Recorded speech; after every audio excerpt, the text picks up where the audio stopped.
Breaking news చూస్తున్నారు. కొత్త అవతారాలు కనిపిస్తూ ఉన్నారు అఘోరి.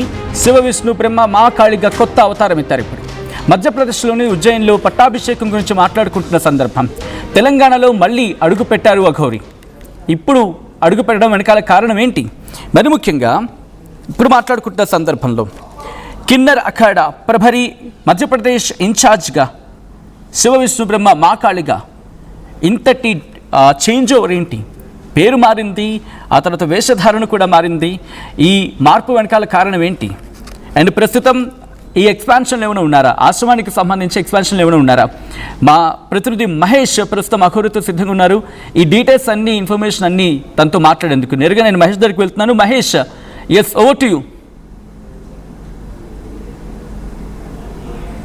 ఇప్పుడే శివ విష్ణు బ్రహ్మ కూడా చేర్యాల కోర్టులో హాజరై ఇప్పుడే మన ఆర్టీవీతో మాట్లాడే సిద్ధంగా ఉన్నారు. శివ విష్ణు బ్రహ్మను మాట్లాడించే ప్రయత్నం చేద్దాం. చెప్పండి అమ్మా, మీరు ఇక్కడికి తెలంగాణకు వచ్చారు, ఏం చెప్తారమ్మా? నేను ఒక నాగసాధుని అఘోరి, నా సాధన నేను చేసుకుంటూ నేను ఉంటున్నాను. బట్ తెలంగాణ ఆంధ్రప్రదేశ్ నాకు లేదు, వాళ్ళ కాంట్రవర్సీలు నేను పడుతుంది. ఇప్పుడు నేను నన్ను నమ్మి నాకు మధ్యప్రదేశ్ ఇన్ఛార్జిగా నాకు ఆ పదవిని ఇచ్చారు. కింద రకాల బాధ్యతలు మొత్తం నాకు అప్పగించారు. దానికి నేను సంతోషంగా మహారాజ్కి నేను ధన్యవాదాలు చెప్తున్నాను.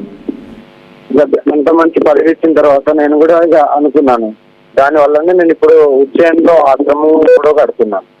ఓకే, అంటే గతంలో తెలంగాణలో ఆశ్రమం పెట్టడానికి కూడా మీరు ముందుకు వస్తా అని చెప్పి అన్నారు. ఇప్పుడు మధ్యప్రదేశ్ లో ఆశ్రమం పెట్టడానికి కారణాలు ఏంటి? తెలంగాణలో ఎందుకు పెట్టలేదు అంటే బట్ నాకు నచ్చలేదు. ఇంకా అంటే నిజం ఏంటిది అబద్ధం ఏంటి తెలుసుకోకుండా అందరు బాధలు జరుగుతుంటాయి. నాకెందుకు అనిపించింది ఆధ్యాత్మిక అఘోరులు అయితే ఎక్కడ ఉంటారో, నాగసాధులు అయితే ఎక్కడ ఉంటారు, అక్కడ ఉండడమే బెస్ట్ అనిపించింది. అందుకే ఉజ్జయిన్ చూస్ చేసుకొని అక్కడనే వెళ్ళాను. అక్కడికి వెళ్ళిన తర్వాత నాకు ఆ మహారాజ్ నాకు అంత పెద్ద పదవిని ఇచ్చారు. తర్వాత నేను అనుకున్నాను, ఇంత పెద్ద పదవి వచ్చిన తర్వాత ఆశ్రమం ఎలాగో కడతా అన్నాను కదా, అదేదో ఈయనే కడితే అయిపోద్ది కానీ ఉజ్జయిన్లో కడతా. అంటే గతంలో సనాతన ధర్మము ఏదో గోవులను రక్షించడము, ఈ యొక్క లేడీస్ పైన అఘాయిత్యాలపై చాలా సార్లు మాట్లాడిన సందర్భాలు ఉన్నాయి. ఈ మధ్యలో చాలా రోజుల నుంచి తెలంగాణ ఇటు ఆంధ్రప్రదేశ్ రాని పరిస్థితి కాబట్టి అటువంటి విషయంలో ఏమైనా మాట్లాడే అవకాశం ఉందా? చూడండి, ధర్మం గురించి ఎవరు నన్ను తెలంగాణ కాదు ఆంధ్ర కాదు ఎక్కడైనా సరే ధర్మం గురించి పోరాటంలో నన్ను పిలిస్తే నేను 100% అర్ధరాత్రి లేచైనా వస్తాను. ఓకే, అంటే మీ ఆర్టీవీ మీ ఇంటి దగ్గర కూడా వెళ్ళింది, చాలా సార్లు మాట్లాడింది. ఇంటి పరిస్థితి చూస్తుంటే అమ్మా నాన్న పరిస్థితి కూడా దయనీయమైన పరిస్థితి ఉంది కాబట్టి అటువంటి విషయంలో మరి అమ్మా నాన్నలు ఎందుకు పట్టించుకోవడం లేదు? మీరు ఇంత పెద్ద స్థాయిలో ఉన్నారు, అమ్మా నాన్న విషయంలో ఎందుకు పట్టించుకోవడం లేదు మీరు? ఒక్కసారి త్యాగం చేసిన తర్వాత త్యాగమే ఉంటుంది. మాది తల్లి తండ్రి అన్న చెల్లెలు ఇవన్నీ బంధుత్వాలు ఏమి. అంటే భవిష్యత్ కార్యాచరణ ఎలా ఉండబోతుంది? మధ్యప్రదేశ్ లో మీరు ఆశ్రమం పెట్టారు, ఇక్కడ పరిస్థితి చూస్తుంటే తెలంగాణలో కూడా మీరు గతంలో ఇన్ఛార్జ్ గా కూడా వస్తున్నా అని చెప్పి మీరు చెప్పడం జరిగింది కాబట్టి తెలంగాణలో ఎటువంటి ప్రణాళికతో ఇటుకు వస్తారు, ఏం చెప్తారు ఆ విషయంలో? తెలంగాణ గురించి ఇప్పుడు అంతా నేను ఆలోచించట్లేదు. నేను అంతా ఉజ్జయిన్ ఆశ్రమం పెట్టాను కాబట్టి అక్కడుండే నేను సేవ చేసుకుంటాను. నేను నా భక్తిలో నా సాధనలో లేను. ఓకే, అంటే సనాతన హైందవులకు మీరు ఇచ్చే సలహా ఏంటి? అంటే ఇష్యూ జరిగినప్పుడే ముందుకు వస్తారు, మాట్లాడతారు, మిగతా సమయాల్లో మాట్లాడని పరిస్థితి కాబట్టి ఏం చెప్తారమ్మా విషయంలో? తెలంగాణ ప్రజలకు, మన హిందువులకు, కట్టర్ హిందువులకు నేను చెప్పేది అంటే, మీరు ఎక్కడ ఏ అర్ధరాత్రి పిలిచినా నేను రావడానికి సిద్ధం, ధర్మ పోరాటం చేయడానికి కూడా సిద్ధం. ధర్మం గురించి ఎంత దూరమైనా నేను ధర్మం కాపాడు. అంటే మీరు మధ్యప్రదేశ్ లో ఉన్నప్పటి నుంచి ఇక్కడ ఎన్నో అఘాయిత్యాలు జరిగాయి. మొన్న జరిగినటువంటి 33 మంది కూడా ఒక 13 ఏళ్ల బాలిక జరిగిన సంఘటన పైన మీ యొక్క ఏం చెప్తారు ఆ విషయంలో? నేను ఆ న్యూస్ చూడలేదు, ఎందుకంటే నేను అక్కడ కార్యక్రమాలు ఎక్కువ ఉన్నాయి సాధువులతోని సందర్భాలు. ఇప్పుడు టీఎస్ వస్తుంది అక్కడ, అంటే ఇట్లా ప్రయాగ్రాజ్ లో కుంభమేళలాగా అలా ఉంది. దాని గురించి అన్ని తయారులు జరుగుతున్నాయి. ఇంకా అంత పెద్ద బాధ్యతలు చేపట్టిన తర్వాత ఇప్పుడు ఎంతమంది అయితే ఉన్నారో అఖాడలో అన్ని బాధ్యతలు ఇచ్చారు కాబట్టి నేను అందులోనే బిజీ అయిపోయాను. అంటే చివరగా తెలంగాణ రాష్ట్ర ప్రజలకు మీరు ఏం చెప్తారు? తెలంగాణ ప్రజలు, ఆంధ్ర ప్రజలు అఘోరి ఎప్పుడు వస్తుంది చూద్దాం అనే ఆలోచనలో ఉన్నారు. మీ యొక్క మాట్లాడే విధానం బట్టి ఏంటని చెప్పి ఆలోచనలో ఉన్నారు కాబట్టి ఏం చెప్తారు ఆ విషయంలో? నేను తెలంగాణ ఆంధ్ర ప్రజలకు నేను ఒకటే చెప్తాను, ఒకప్పుడు చిన్న చిన్న మిస్టేక్లు అందరి జీవితాలలో జరుగుతాయి. అది జరిగింది ఏదో జరిగిపోయింది. అందరు ఇప్పటికి కూడా కామెంట్లు పెడుతుంటారు, ఈయన దొంగ అఘోరినే కాదు. అఘోరినే కాదన్నప్పుడు అంత పెద్ద పెద్ద సాధువుల మధ్యలో నన్నెందుకు కూర్చోబెట్టుకుంటారు? వాళ్ళు అంత పెద్ద ఆకారాలు నన్నెందుకు ఏర్పించుకుంటారు? సాధువు కాదంటున్నారు కదా, మరి ఎట్లా నాకు ఇంత పెద్ద పదవిని ఇచ్చారు? పెద్ద పెద్ద అఘోరులతో నేను ఎట్లా కూర్చొని లేస్తున్నాను? మళ్ళా అదన్నా కొద్దిగా ఆలోచించండి. ఒకరిని వేషధారణ చూసో లేకుంటే ఇంకోటి వాళ్ళు ఏదో చేశారని దాన్ని చూసో జడ్జిమెంట్ చేయకండి. వాళ్ళ సాధన చూడండి, వాళ్ళు ఏం చేయబోతున్నారు, వాళ్ళు ఎలా చేస్తున్నారు అనేది దాన్ని బట్టి మీరు నిర్ణయాలు తీసుకోండి. ఊరికే మీరు బురదలు చల్లుతూ మీకు ఇష్టం వచ్చినట్టు కామెంట్లు పెడుతూ మీకు ఇష్టం వచ్చినట్టు ట్రోలింగ్ చేస్తే ఏదో ఒక రోజు భగవంతుడు ఉన్నాడు, ఏదో ఒక రోజు మీకు కూడా చెప్పు. అంటే భక్తుల రూపంలో మీకు వచ్చి కలిసిన వాటిని కూడా చాలా మంది ట్రోల్ చేసిన సందర్భాలు మొన్న కూడా చూసాము. ఒక అమ్మాయి విషయంలో ట్రోల్ చేశారు కాబట్టి ఆ అమ్మాయి కూడా నేను భక్తురాలని చెప్పి చెప్పిన సందర్భం చూస్తున్నాం కాబట్టి అటువంటి విషయాలు ఏం చెప్తారు? మీరు కరెక్ట్ అడిగారు. ఆ పిల్ల ఎవరంటే నాకు ఈ ఇంత పెద్ద మధ్యప్రదేశ్ ఇన్ఛార్జ్ ఇచ్చారు, వాళ్ళ మరదలు ఆమె. వాళ్ళ ఇంటికి నాకు ఆ వీడియోలో మీకు ఉంటది, నాకు సర్టిఫికేట్ ఇచ్చాడు. మధ్యప్రదేశ్ కిన్నెర కాడ ప్రభారి అనేది సర్టిఫికేట్ ఇచ్చారు. అప్పుడు వాళ్ళందరూ అక్కడనే ఉండారు. అమ్మ ఒక వీడియో తీసుకున్నారు, తీసుకో. అప్పుడు గురువు గారు చెప్తే తీసుకో ఏం కాదు అని అంటే అప్పుడు ఆమె తీసుకుంది. దాన్ని ఇంకో అమ్మాయితో ఉన్నట్టు అదే పని కోసం లేదేంటి మాకు? మీరు అక్కడికి వచ్చి ఆరాధియండి, నా గురించి తెలుస్తుంది. మీరు నార్త్లో ఎక్కడికి వచ్చి ఎవరిని అడిగినా నా గురించి మొత్తం చెప్తారు, A to Z. మీరేదో ఎవరో నాతో ఫోటోలు దిగిన ఎవరో భక్తులు వచ్చిందో అదో ఏ అమ్మాయి వచ్చి ఫోటో దిగినా వీడియో తీసుకున్నా సరే దాన్ని మీరు ఇంకో విధంగా తీసుకుంటే మాత్రం అది మీ భ్రమ.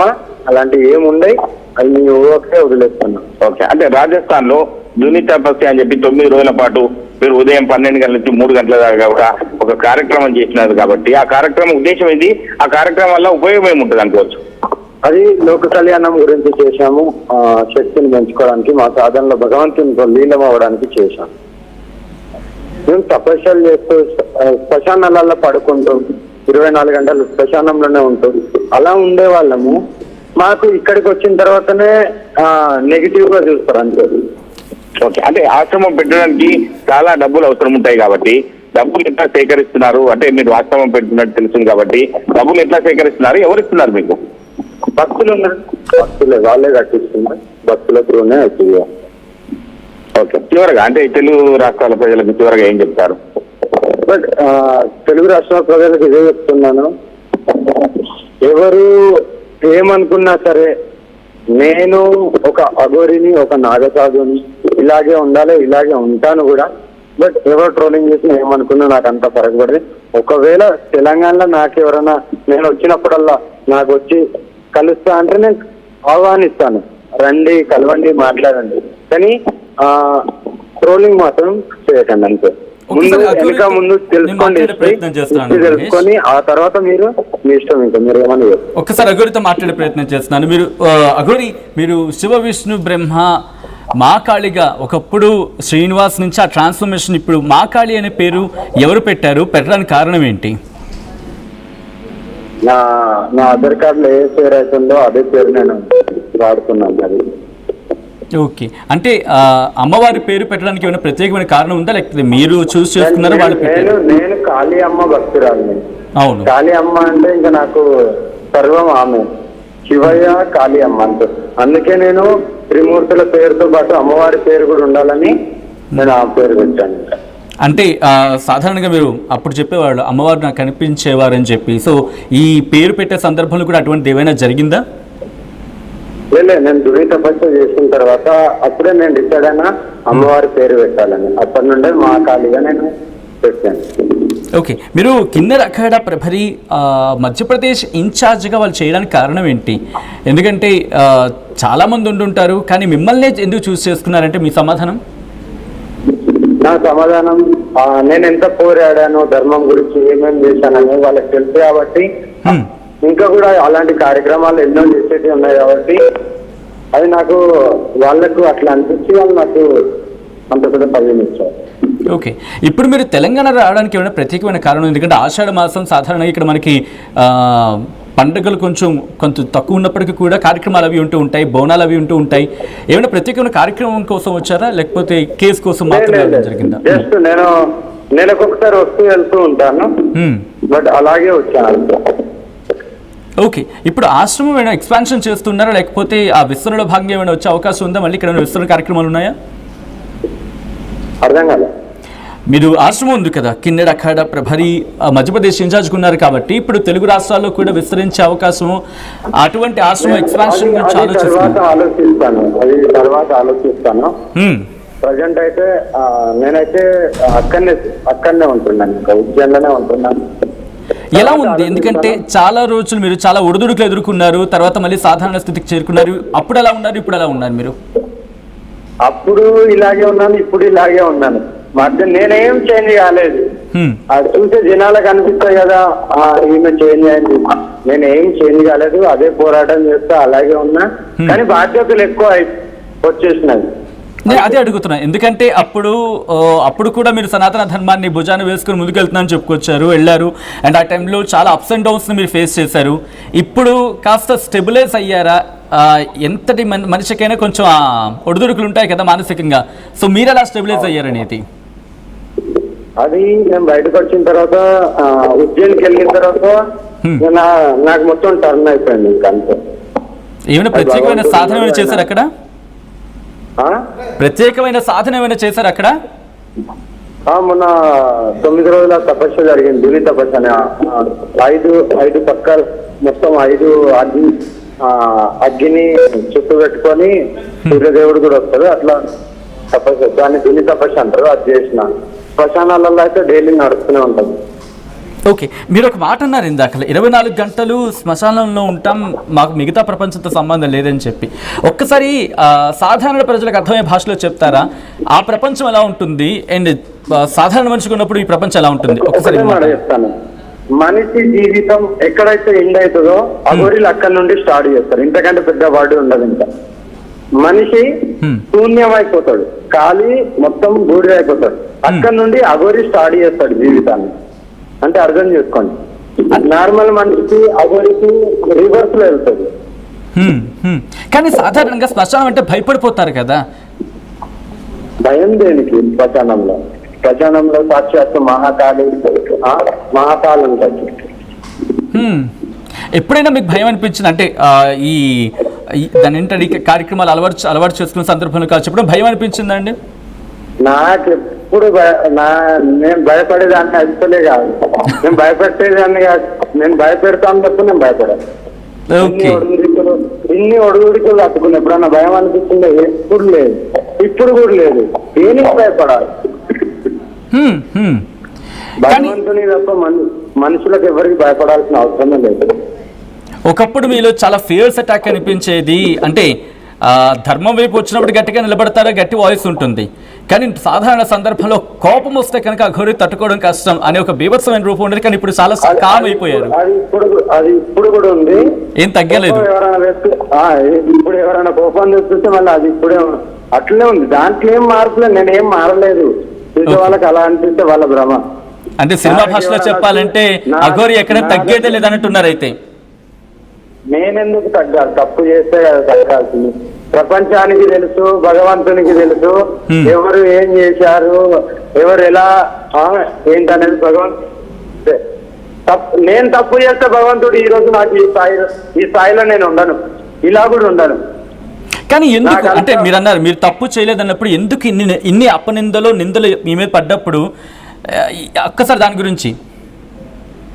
భగవంతులు లాంటి వాళ్ళకే నిందలు వచ్చినప్పుడు నేను జస్ట్ ఒక మానవురాలు, నాకు రావా?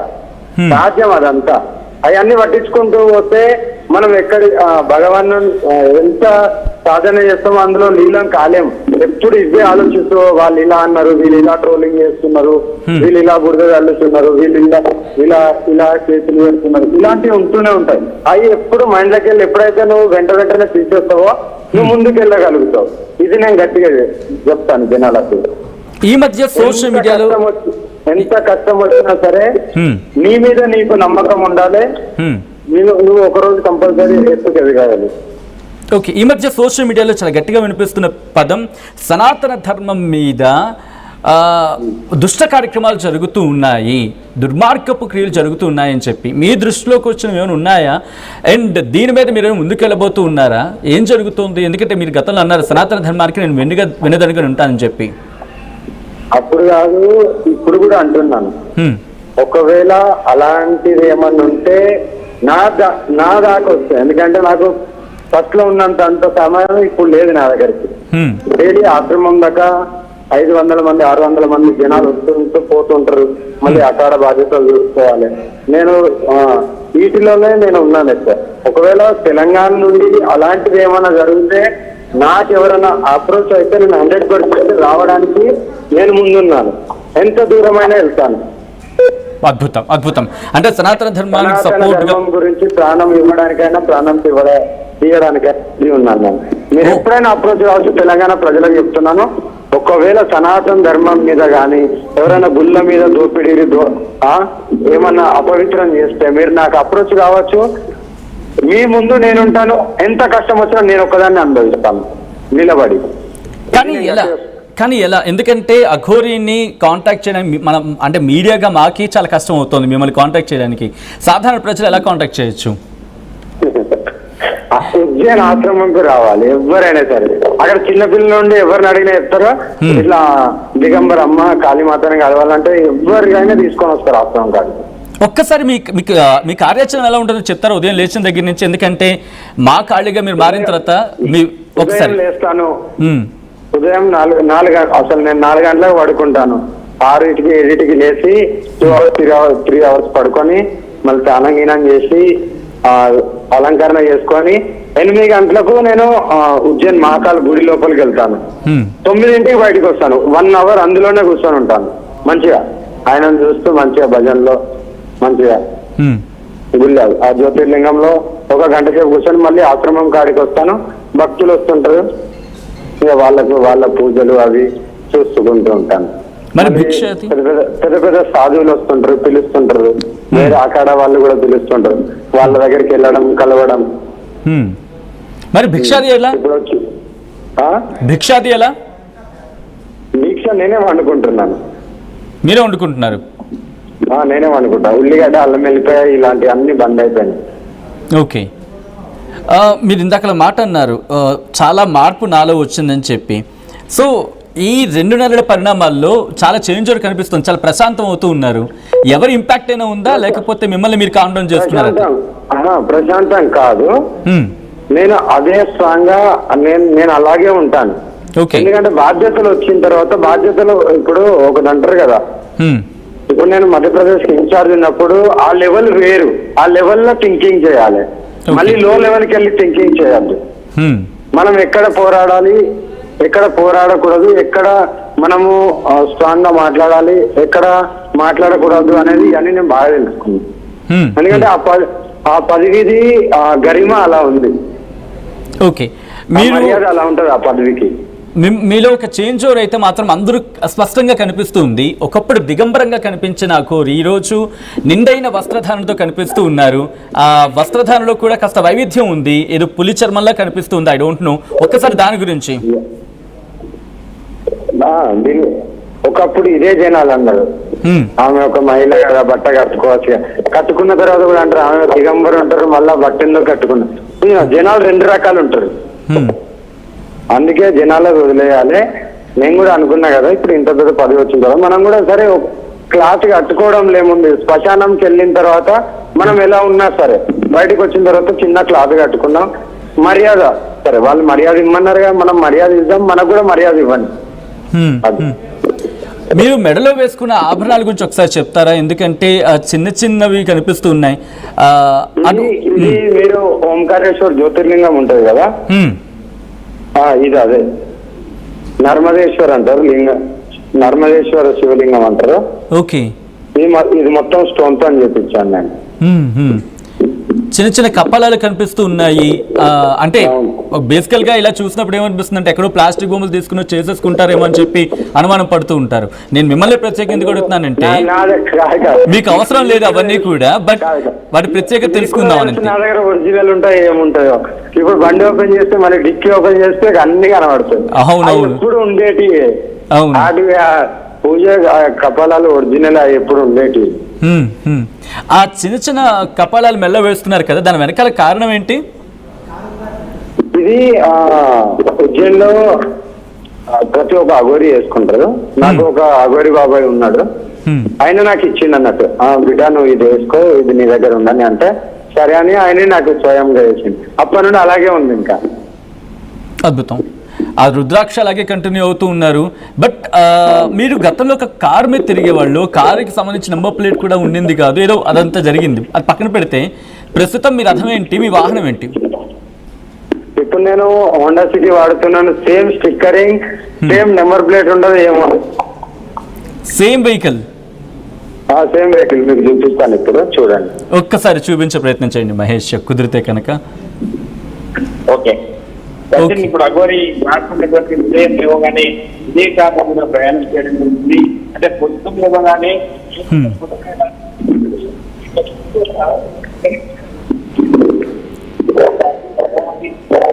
అదేవిధంగా లోపల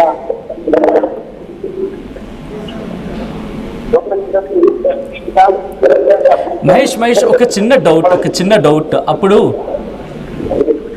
అదేదో ప్రమాదానికి గురైంది అని చెప్పి కారు గురించి మాట్లాడుకున్నాము. మళ్ళీ కార్ రెనోవేషన్ జరిగిందా? ఎందుకంటే రెనోవేషన్ అప్పుడు జరిగిన సందర్భం గురించి కూడా మాట్లాడుకున్నాం. కారు వేరు. ఓకే, ఒకసారి మళ్ళీ మహేష్ ఒక్కసారి అఘోరితో మాట్లాడించే ప్రయత్నం చేద్దాం. మళ్ళీ ఆ విజువల్ మీరు చూస్తున్నారు, అదే కారు తను ఉపయోగించింది అండ్ ఈ ప్రెజెంట్ ఉపయోగిస్తూ ఉన్నారన్నమాట. ఓకే, సో ఎలా అనిపిస్తుంది ఇప్పుడు ఆ జర్నీ నుంచి ఈ జర్నీ అఘోరి? ఎందుకంటే చాలా చేంజ్ ఓవర్ ఉంది. మీరు మాట్లాడుతున్న మాటల్లో కూడా చాలా పొందిగా కనిపిస్తూ ఉన్నారు. ఒక ఫియర్స్ అటాక్ ఉండే అఘోరి కాస్త కామ్ డౌన్ అయ్యారు. ఇది పదవి తెచ్చిన పవరా లేకపోతే పదవి తగ్గించిన పవరా? లేదు, ఎక్కడ కూడా తగ్గలేదు. బట్ బాధ్యతలు వచ్చాయి అంతే. బాధ్యతలు వచ్చాయి. ఆ బాధ్యతలను స్వీకరించిన తర్వాత మనం కూడా అంత పెద్ద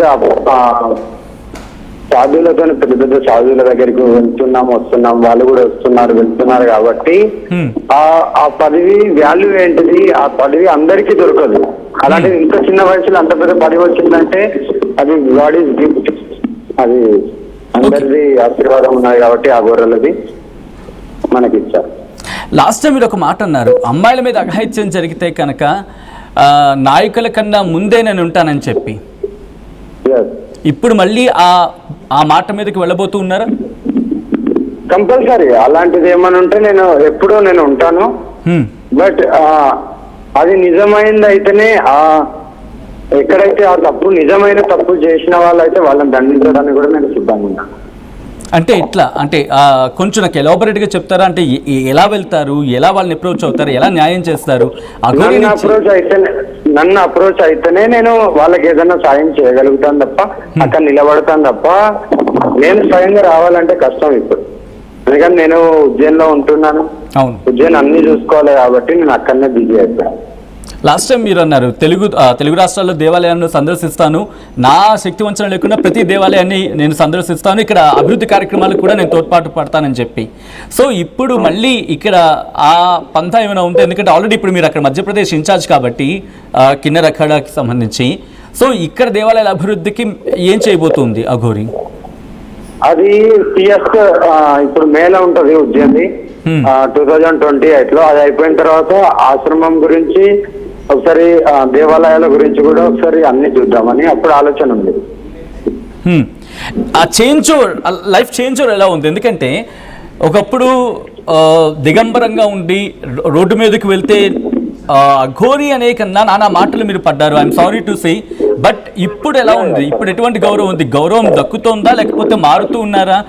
ఎటువంటి మాటలు వస్తూ ఉన్నాయి? ఎటువంటి గౌరవం ఇప్పుడు మీకు దక్కుతోంది? నేను ఒకటే మాట చెప్తాను, నన్ను గౌరవించిన వాళ్ళకు నేను గౌరవిస్తాను, నన్ను గౌరవించకుండా నేను పట్టించుకోను ఎవరిని కూడా. ఇంకోటి మెయిన్ విషయం ఏంటంటే నేను మనుషులను అస్సలు పట్టించుకోను. నేను చాలా ఒడిదుడుకులకి వెళ్ళి బయటకు వచ్చాను కాబట్టి నేను మనుషులతో నాకు అవసరం లేదు. వాళ్ళు ఏదేదో మాట్లాడుతుంటారు. ఎవరైతే నా దగ్గరికి వచ్చి ప్రేమగా మాట్లాడితే నేను ప్రేమగా మాట్లాడతాను, ర్యాష్గా మాట్లాడితే నేను ర్యాష్గా మాట్లాడతాను, అంతే. అందులో ఎలాంటి విషయాలు తగ్గేదే లేదు. అద్భుతం. అమ్మా నాన్న మీరు వెళ్ళి మాట్లాడినప్పుడు వాళ్ళు కరిగిపోయారు మీ మాటలకి మిమ్మల్ని చూసి, మళ్ళీ అక్కడికి వెళ్ళే ప్రయత్నం జరుగుతుందా? ఒక్కసారి తల్లిదండ్రులు తలుచుకుంటే ఏమనిపిస్తుంది? నాకు చాలా సాయం చేశారు నేను బయటికి రావడానికి. ప్రధాన కారణం మా అమ్మ నాన్న, మా మహేష్ అన్న ప్రధాన కారణం. వాళ్ళు చాలా చాలా కష్టపడి నన్ను బయటికి తీసుకొచ్చారు. బయటికి తీసుకొచ్చిన తర్వాత తీసుకొచ్చిన రోజు కలిసిందే, ఇంకా దాని తర్వాత ఇంకెప్పుడు రాలేదు. నేను మధ్య మధ్యలో ఒకసారి ఏమో వచ్చాను పనుల మీద వచ్చి, మళ్ళీ నేను ఇప్పుడు కూడా నేను వెళ్ళట్లేదు, డైరెక్ట్ మళ్ళీ ఉజ్జయినికి వెళ్తున్నాను. ఉజ్జయినికి వెళ్తూ ఉన్నారు. ఒక్కసారి మీరు ఉజ్జయిని ప్రయాణం ఎలా ఉంటుందో మీరు చూసే ప్రయత్నం చేయాలనుకుంటున్నాం. ఒక్కసారి మీరు మీ కార్లోకి వెళ్ళి అప్పుడు ఎలా ఉంది ఇప్పుడు ఎలా ఉందో చూపించే ప్రయత్నం చేస్తారా? ఏం మార్పులు ఉన్నాయి? ఎందుకంటే ఈ ప్రయాణం మారిపోయింది, పూర్తిగా మారింది. ఒక్కసారి నేను డిక్కీ ఓపెన్ చేస్తాను. అలాగే అలాగే. సో ప్రెసెంట్ ఆ విజువల్ మీరు చూడొచ్చు. నెంబర్ ప్లేట్ లేదు, దిగంబర్ అమ్మ అని చెప్పి దాని మీద రాస్తుంది హిందీలో, శ్రీ అని చెప్పి. కంప్లీట్గా తన 1008 నా దగ్గర హనుమాన్ చాలీస్ ఉన్నాయి. రోడ్డు మీద ఎవ్వరు కనబడ్డా వాళ్ళకి నేను ఈ బుక్కులు ఇస్తూ ఉంటాను, హనుమాన్ చాలీసా. ఓకే, అంటే కనిపించిన వాళ్ళకి అంటారు. ఓకే, ఈ బాక్సులన్నీ హనుమాన్ చాలీసే. ఓకే, ఎందుకు దీన్ని ఎంచుకున్నారు? హనుమాన్ చాలీసా ఇవ్వాలని ఎందుకు అనుకున్నారు? అంటే ఎవరి జీవితంలోనైనా కష్టం వచ్చినప్పుడు భగవంతుని కంపల్సరీ తలుచుకుంటారు. అవును. నా దగ్గరికి ఎవరు భక్తులు వచ్చినా సరే నేను ఫస్ట్ చేసేది హనుమాన్ చాలీసా వాళ్ళ చేతిలో పెట్టిన తర్వాతనే అప్పుడు వాళ్ళు ఫోటో తీసుకొని వీడియో తీసుకొని ఇంకేమైనా కష్టం ఉంటే చెప్పుకొని భగవంతుని నా తరఫున నన్ను ఒక్కసారన్నా గుర్తు చేసుకోవాలని. అలా కష్టం తీరిన వాళ్ళు ఎవరైనా మీకు ఏమైనా వాళ్ళ చేంజ్ ఆఫ్ స్టోరీ చెప్పారండి? లేదు, అలాంటి ఇప్పుడు నేను ఏం మాట్లాడను. ఓకే ఓకే, పర్వాలేదు. ఆ వెహికల్ చూస్తూ ఉన్నాము, తన వెహికల్ దాంట్లోనే మొత్తం ఏర్పాట్లన్నీ కూడా. అవును. ఓకే, సో గతంలో చూసినప్పుడు పూర్తిగా దాని నిండా వెహికల్ నిండా మీ సామాన్లు కంప్లీట్గా ఫిల్ అయ్యి ఉండే బ్యాక్ సీట్లు, ముందున కపాలం అవి మనకి రెగ్యులర్గా కనిపిస్తూ ఉంటాయి. అండ్ ఈసారి కాస్త ఫ్రీ ఖాళీ చేసేసారు, కారణం ఏమైనా ఉందా? లేకపోతే అంటే ఎవరైనా ట్రావెల్ చేయడానికి? అవునవును, ముందున్నాయి, ముంగట ఉన్నాయి కదా, వెనుక కూడా ఉన్నాయి, వెనకాల కూడా ఉన్నాయి, మీకు చూపిస్తాను మళ్ళీ. అవునవును. కాదు, ఆ నెంబర్ గురించి చాలా మంది క్వశ్చన్ చేస్తూ ఉంటారు. మీ కార్కి నెంబర్ ప్లేట్ లేకపోతే ఎలా వదిలిపెడుతున్నారు అని చెప్పి. మీకు ఈ క్వశ్చన్ రైజ్ అవుతుందా తెలుగు రాష్ట్రాల్లో కావచ్చు, అక్కడ కావచ్చు? నేను ఒకటే మాట అంటాను, నేను ఒక మన తెలంగాణ ఆంధ్రే కాదు, వరల్డ్ మొత్తం ఇండియా మొత్తం తిరుగుతుంటాను. ఎక్కడ లేని అబ్జెక్షన్ ఇక్కడ ఎందుకు వచ్చాయి? ఇది డిక్కీలో. ఓకే, అంటే ఇన్ని కలెక్ట్ చేసి పెట్టుకోవడానికి కారణం ఏమైనా ఉందా అండి? అది పూజలో కూర్చున్నప్పుడు మెల్ల కూడా వేసుకుంటాం కదా, దాని గురించి. పూజ కార్యక్రమాలకి వాటిని ఉపయోగించడానికి. ఓకే, మీరు ఒక వీడియో ఇందులో మహేష్ కూడా అడుగుతూ ఉన్నప్పుడు సమాధానం ఇచ్చారు. మీ గురించి ప్రచారం ఏదైనా చిన్న దొరుకుతుందా, దాన్ని తిరిగి చాట చేద్దామనే ఆలోచన ఉన్న సందర్భాలు కూడా చాలా ఉంటాయి అనుకోవాలి నిర్మోహమాటంగా. మీరు ఒక మహిళతో ఉన్న వీడియో కావచ్చు, ఒక పిక్ కావచ్చు బయటకు వచ్చింది. ఏంటది, ఏం సందర్భం? దాని చుట్టూ చాలా వివాదం కూడా జరిగింది. నాకు కిన్నెరగడ ఇన్ఛార్జి ఎవరైతే ఇచ్చారో వాళ్ళ మరదలు ఆమె. వాళ్ళ ఇంటికి వెళ్ళాము, వాళ్ళకి ఇంటికి వెళ్ళిన తర్వాత అందరు ఫోటోలు తీసుకున్నారు, చాలా మంది వీడియోస్ కూడా తీసుకున్నారు, ఆమె కూడా తీసుకుంది. దాన్నే ఇంత పెద్ద వైరల్ చేశారు, ఇంకో అమ్మాయిని పట్టుకుంది. అదే పనిపాటు ఉండేది నాకు. ఒక్కసారి దెబ్బతిన్నా సరిపోదా జీవితంలో? రైట్. మీ దగ్గర లాస్ట్ టైం ఒక భైరవ అని చెప్పి ఉండేది, అది ఉందా అండి? ఉంది, ఆశ్రమం కాడుంది. ఓకే. వెంట తీసుకొని రాలేదు, ఎందుకంటే 1000 కిలోమీటర్లు ఉంటాయి, కంటిన్యూ నడుపుకుంటూ వచ్చాను. ఉజ్జయిన్ మహాకాలం దర్శనం చేసుకొని 11 గంటలకు బయలుదేరాను, నైట్ రీచ్ అయ్యాను. అఘోరి, గతంలో మీతో పాటు ఒకరు ఇద్దరు ఉండేవాళ్ళు ప్రయాణంలో. సో గత అనుభవాల దృష్ట్యా ప్రెసెంట్ మీరు ఒక్కరే వెళ్తున్నారా, లేకపోతే ఎవరైనా వస్తూ ఉన్నారా మీతో? ఎటువంటి జాగ్రత్తలు తీసుకుంటున్నారు? సింగల్ ఒకదానికి ఉంటేనే ఆనందంగా ఉన్నాను. ఓకే. చివరిగా ఏం చెప్పాలనుకుంటున్నారు తెలుగు ప్రజలకు? ఆనందంగా ఉండండి, గుళ్ళకి వెళ్ళండి, పూజ చేయండి, బట్ మీ కుటుంబంతో సుఖంగా సంతోషంగా ఉండండి. అందరు హిందువులకు, కట్టర్ సనాతనులకు నేను ఇదే చెప్తున్నాను, ఎక్కడైతే గుళ్ళ కాడ దోపిడీలు జరగడం కానీ, గుళ్ళని కూల్చడం కానీ అలాంటివి జరిగినప్పుడు అందరం కలిసి పోరాడదాం. అందులో నేను ముందు ఉంటాను, మీరు నన్ను అప్రోచ్ అవ్వండి, 100% నేను ముందు ఉంటాను. రైట్. అంటే తెలుగు రాష్ట్రాల్లో కావచ్చు, లేకపోతే ఈ మధ్య జరుగుతున్న పరిణామాలు మీ దృష్టికి వచ్చాయి? గుళ్ళ మీద జరిగిన దాడులు కావచ్చు, లేకపోతే గుళ్ళలో జరుగుతున్న కొన్ని రకాల ఇబ్బందికర అసాంఘిక కార్యక్రమాలు కావచ్చు, ఇటువంటివి ఏమైనా మీ దృష్టికి వచ్చాయా? రాలేదు, ఇప్పటివరకు రాలేదు. నేను కొన్ని వచ్చినాటికి నేను వీడియోస్ పెట్టాను.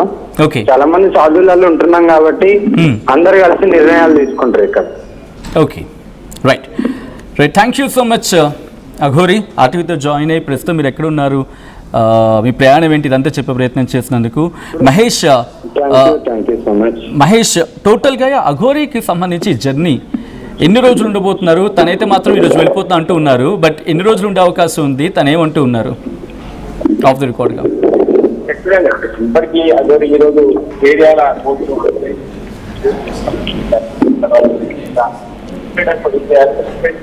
నేరుగా మధ్యప్రదేశ్ ప్రధానంగా చెప్తారు. ఎటువంటి ఇబ్బందులు కలగకుండా నా దగ్గరికి రావద్దు, నేను సనాతన ధర్మం కోసం పోరాడాలని గతంలో సంగ్రామాలు చూస్తాను, మీరు అందరూ ఇవన్నీ చూసుకుంటే నాకు ఎవరు వరకు ఆశ్రమం పెట్టుకొని ఆశ్రమం వస్తే వారికి సమాధానం చెప్పిన వారి యొక్క మంచి right Mahesh, thanks for the update. మొత్తంగా అయితే మాత్రం అఘోరి శివ విష్ణు బ్రహ్మ మాకాళి ఇక ఇప్పుడు మారారు. ఒకటే అంటున్నారు ఆమె, నేను సనాతన ధర్మం కోసం పోరాటం చేస్తాను, ఇక్కడ కూడా తగ్గేది లేదంటూ చెప్పుకుంటూ వస్తున్న సందర్భం. మరి తన జర్నీ ఎలా ఉండబోతోంది అండ్ మీరేమనుకుంటున్నారు? తన ఈ ట్రాన్స్ఫర్మేషన్కి మాట్లాడుకుంటూ ఉన్నారా, లేకపోతే మీ అభిప్రాయం ఏంటి? మీరేమనుకుంటున్నారు? కామెంట్ చేయండి.